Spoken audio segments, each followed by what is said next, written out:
Two sides of the same star. Presented by Science at NASA.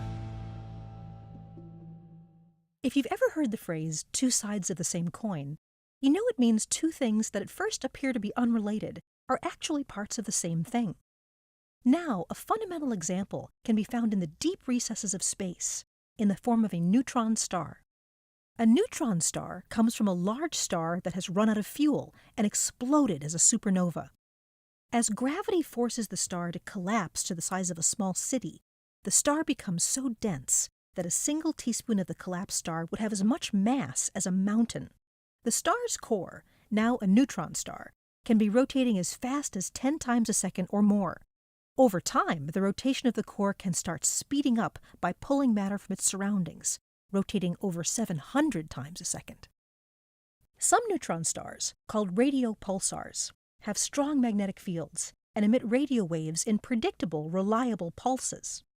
Other neutron stars have even stronger magnetic fields, displaying violent, high-energy outbursts of X-ray and gamma-ray light.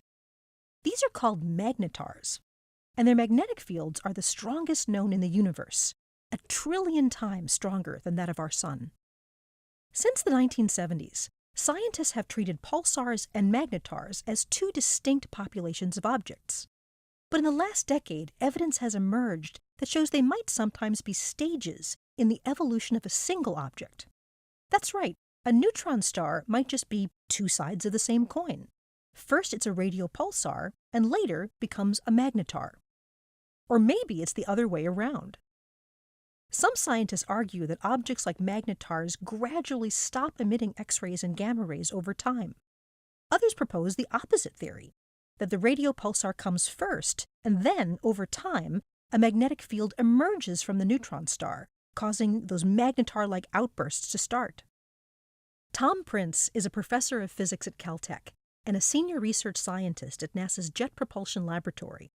He says, "It's a bit tricky to observe these restless bodies. First, magnetars don't last long, just a year to a few years, before colossal waves of X-rays dissipate the magnetic energy. Second, pulsars are really quite old by our standards. One of the most famous pulsars, the Crab pulsar for example, exploded in the early 1000s. Third, it doesn't happen often. The last known supernova to explode in our vicinity occurred in 1987 in a satellite galaxy of the Milky Way."